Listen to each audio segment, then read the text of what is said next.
गठबंधन किया है, हर जगह संकुचित बात करते हैं। मैंने इसीलिए कहा कि समाजवादी पार्टी का प्रयास है कि बीजेपी को रोका जाए, और बीजेपी को रोकने के लिए समाजवादियों का साथ देना चाहिए, जो भी बीजेपी को रोकना चाहते हैं। अभी रणनीति ये बननी चाहिए। अखिलेश यादव का बड़ा बयान आया सामने। लोकसभा चुनाव 2024 में इंडिया गठबंधन को लेकर बोले अखिलेश यादव, किसी के इमोशन का फायदा उठाकर किसी भी दल को ब्लैकमेल नहीं करना चाहिए, और अभी समय भाजपा को हराने का है, अभी पार्टी बनाने का समय नहीं है। हलाल प्रोडक्ट पर हो रही कार्रवाई को लेकर बोले अखिलेश यादव, भाजपा यही करती रहेगी। बीजेपी के तमाम लोग नॉनवेज खाते होंगे। मेरी फ्लाइट के बगल में बीजेपी के बड़े नेता थे, वह नॉनवेज खा रहे थे, उन्हें चिंता ही नहीं थी कि कैसा मीट है ये। पुलवामा में जो अटैक हुआ है उसमें आर्मी के जवान जो एक आगरा का भी है रहने वाला। देखिए, अगर जो शहीद हुए और जिस तरह से कश्मीर और सीमा पर समय समय पर ये सूचना मिलती है कि फौज के और हमारे सेंट्रल फोर्सेस के लोगों को शहीद होना पड़ रहा है, सीमाएं सुरक्षित हों और ऐसी घटनाएं न हो दोबारा। लेकिन अगर हम आंकड़े देखें तो जब से भारतीय जनता पार्टी की सरकार बनी है, पिछले 10 साल में शहीदों की संख्या बढ़ी है। तो जो लोग ये कहते थे कि भारतीय जनता पार्टी की सरकार आने पर सीमाएं सुरक्षित होंगी, आतंकवादी घटनाएं नहीं होंगी, हमारे देश की सिक्योरिटी से कोई समझौता नहीं होगा, तो जो सरकार देश की सिक्योरिटी को लेकर के और देश की सीमाओं की रक्षा को लेकर के इतनी बड़ी बड़ी बात की हो, तो आखिरकार किस कारण हमारे जवानों की, हमारे अधिकारियों की जान जा रही है, वो शहीद हो रहे हैं, आखिरकार क्या वजह है? तो ये सरकार को बताना चाहिए। और जितनी सुरक्षा, जितनी रक्षा विभाग को बजट मिलता है, मैं समझता हूँ सरकार ने बजट भी ज्यादा दिया। और कई चुनावों में प्रधानमंत्री जी ने जो आर्टिकल हटाए हैं, जिन वजह से उन्हें लगता था कि आतंकवाद बढ़ रहा है, लेकिन अब तो वो कानून भी नहीं है। उसकी वजह क्या है कि आज भी सबसे ज्यादा शहीद हो रहे हैं सीमाओं पर, कश्मीर में शहीद हो रहे हैं। मैनपुरी में अखिलेश और मथुरा में पीएम, क्या कहेंगे? देखिए, हर बार कहते थे स्थापित है मथुरा। भारतीय जनता पार्टी का चुनावी एजेंडा रिलीजियस है। आप बेरोजगार हो जाएं, आपको रोटी खाने को न मिले, सर्दियां आ गई, आप पे कपड़े न हो, सर्दियों में बच्चों के जूते न हो, या नौकरी नहीं है, बिजली नहीं आ रही है, सड़कों पे जानवर घूम रहे हैं, अस्पतालों में दवाई इलाज का इंतजाम नहीं है, कैंसर जैसी बीमारी से गरीब बर्बाद हो रहा है, उन्हें कोई परवाह नहीं है। दुनिया के दूसरे देशों से तेल आ रहा है, हमारी सरसों खेत में खड़ी है, सरसों का रेट नहीं मिल रहा किसान को, उन्हें कोई परवाह नहीं है। लेकिन उनका रिलीजियस एजेंडा रहे, और रिलीजियस एजेंडा पे ही चुनाव लड़ते हैं। मैं जनता से अपील करूंगा कि जो बुनियादी सवाल हैं, उनका जवाब भारतीय जनता पार्टी उन समस्या का समाधान नहीं ढूंढ पाई है। लेकिन ये आज पहले पीएम होंगे, आज ये गए मतलब पहली बार आए, दूसरी बार है। अरे क्या बात कर रहे हो, कौन पहली बार कौन दूसरी बार? हमारी तो जिंदगी गुजर गई जाते जाते वहाँ। कोई पीएम, अरे हमारा तो बचपन से जा रहे, कम से कम ये भी तो कहो ना कि कोई बचपन से गया वहाँ पर। ऐसे बहुत सारे लोग होंगे इसमें, इस जिले में, जो हर महीने जाते होंगे गोवर्धन पर्वत के परिक्रमा करने। हम ऐसे लोगों को जानते हैं जो बचपन से जा रहे हैं वहां पे।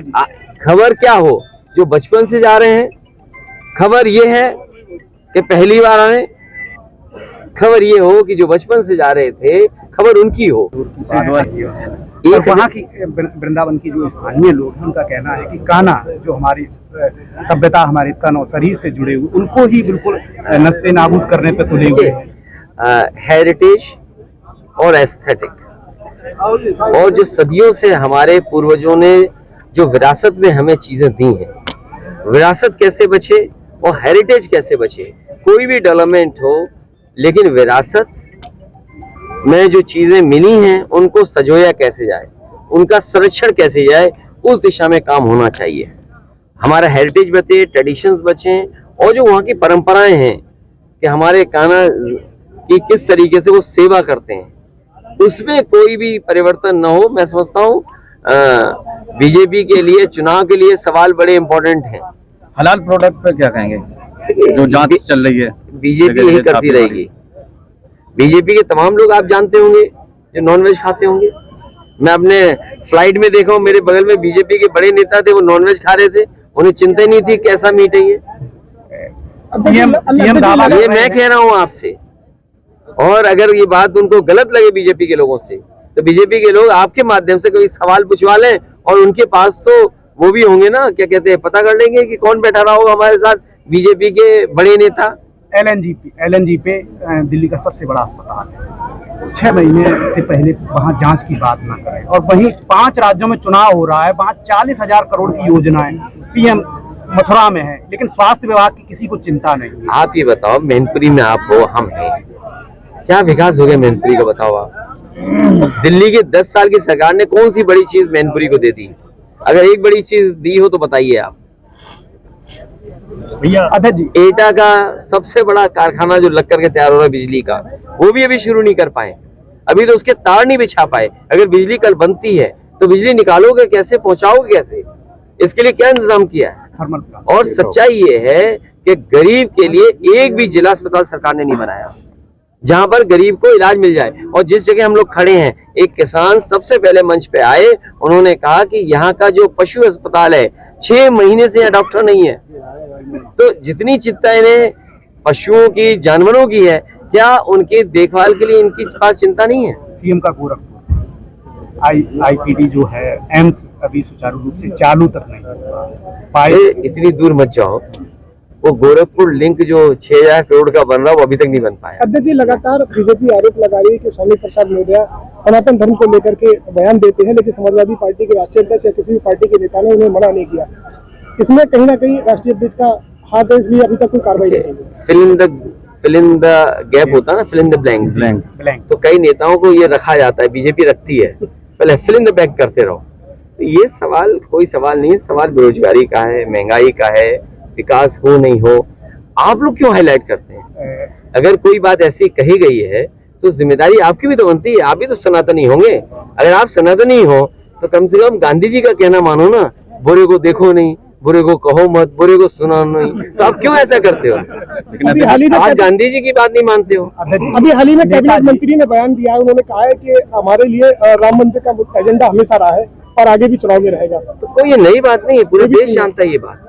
देखिए, ये जो सवाल उठाए जा रहे हैं सब जानते हैं, लेकिन उससे महत्वपूर्ण सवाल ये है कि अग्निवीर जैसी व्यवस्था आप टेम्परेरी कर रहे हो, आपका जवान शहीद हो रहा है, अधिकारी शहीद हो रहा है, क्या आप टेम्परेरी एक नौजवान से उम्मीद करते हो कि रक्षा वही कर पाएगा? और फिर एक टैंक चलाने में या और जो नए तरह के आर्म्स आ गए, इक्विपमेंट्स हैं, या डिफेंस के जो चीजें हैं, चलाने में कितना समय लगता है, सीखने में समय लगता है। जब तक सीखोगे तब तक तुम्हें घर भेज देंगे, तो क्या फायदा हुआ आपका अग्निवीर का? टैंक चलाने में 10 साल लगते हैं टैंक चलाना, जब तक टैंक चलाना सीखोगे तब तक तुम अपनी बैलगाड़ी गांव में चला रहे होगे। एमपी में आपने कहा था एक चालू पार्टी है, वो बात खत्म हो गई, अब तो रिजल्ट का इंतजार करिए। लेकिन यूपी में किस तरीके से होगा? पूरा जीवन कांग्रेस से लड़ते रहे और आप लगातार इनसे जुड़े रहे, लेकिन दिल से जुड़े। इन्होंने हमेशा धोखे की पटकथा लिखी है और अभी लगातार समाजवादियों का पहला संकल्प ये है कि बीजेपी हटे। बीजेपी उत्तर प्रदेश से हटेगी तो देश से हटेगी। समाजवादियों का संकल्प है कि बीजेपी हटे, उत्तर प्रदेश से हटेगी तो देश से हटेगी। और मैंने कई बार ये कहा है कि 2014 में उत्तर प्रदेश से बीजेपी आई थी, 2024 में उत्तर प्रदेश से बीजेपी जाएगी। और दूसरे दल अपना दल न बनाएं, उन्हें बीजेपी हराने की रणनीति बनानी चाहिए, उन्हें अपना दल बनाने की रणनीति नहीं बनानी चाहिए, क्योंकि समय कम है। आज नवंबर में हम खड़े हैं, कुछ दिनों बाद दिसंबर शुरू हो जाएगा, उनके बीजेपी के आयोजनों की तारीख आ गई है और चुनाव की तारीख भी आ जाएगी।